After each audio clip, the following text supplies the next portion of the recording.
Hello everyone, welcome back to my YouTube channel and I am Smriti Bhatia and I am back again with a new video, and the topic for today's video will be the scapula. So today we will be studying about the bone that is also known as the shoulder blade or the scapula.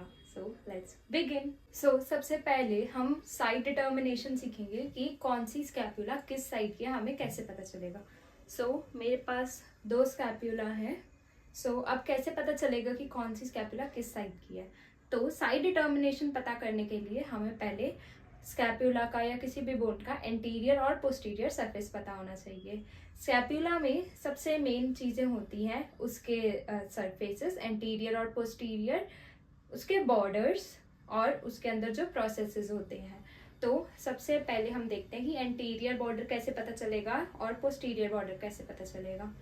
तो जो हमारा anterior surface होगा वो concave होगा from the front, from the anterior side it will be concave. तो मतलब ये जो है ये आगे की साइड से ऐसे है, केव लाइक है, तो ये कॉन्केव स्ट्रक्चर हो गया हमारा. Concave forward and convex backward. जो पोस्टीरियर सरफेस होगा वो हमारा कॉन्वेक्स होगा. तो अब हमें एंटीरियर और पोस्टीरियर सरफेस पता चल गया कि एंटीरियर सरफेस जो है वो हमारा कॉन्केव है, पोस्टीरियर सरफेस जो है वो कॉन्वेक्स है. उसके बाद देखते हैं कि लेफ्ट या राइट साइड का कैसे पता चलेगा.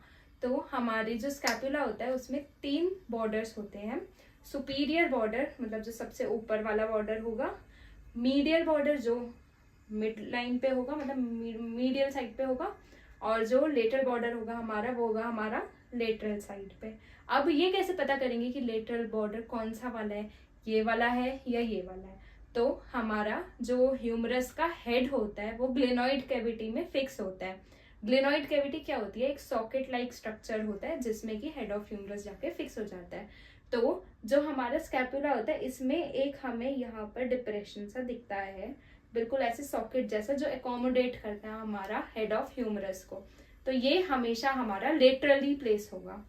तो जो हमारा लेटरली प्लेस होगा, जैसे ग्लिनॉइड फोसा जो है हमारा लेटरली प्लेस होगा, तो इससे क्या होगा, हमारा यहाँ से लेटरल बॉर्डर स्टार्ट हो जाएगा. लेटरल बॉर्डर कहाँ से कहाँ तक जाता है? ये ग्लिनॉइड कैविटी से लेकर इंफीरियर एंगल मतलब नीचे जो एंगल बन रहा है वहां तक जाएगा. तो ये हमारा लेटरल बॉर्डर हो गया. तो अब कैसे पता चलेगा कि ये राइट साइड की है, राइट साइड का स्कैपुला है या फिर लेफ्ट साइड का है? तो जो हमारा हेड ऑफ ह्यूमरस है वो ग्लिनॉइड कैविटी में यहाँ से फिक्स होगा. कैसे फिक्स होगा? ऐसे तो फिक्स होगा नहीं. एंटीरियर सरफेस तो हमेशा यही है ना, कॉन्केव वाला एंटीरियर, पीछे वाला कॉन्वेक्स वाला पोस्टीरियर. तो प्लेसमेंट तो यही रहेगी, लेकिन जो हमारा ग्लिनॉइड कैविटी है वो लेटरली प्लेस होगा. तो मतलब ये मेरा राइट साइड का स्कैपुला है.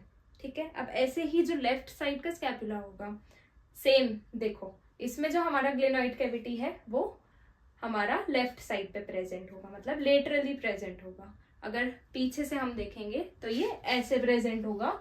इसका जो ग्लिनॉइड कैविटी है उसमें मेरा हेड ऑफ ह्यूमरस एकोमोडेट होगा. जो हमारी ग्लिनॉइड कैविटी होती है वो बहुत ही छोटी होती है as compared to head of humerus. ये मैंने शोल्डर वाले जो वीडियो थी उसमें बताया था.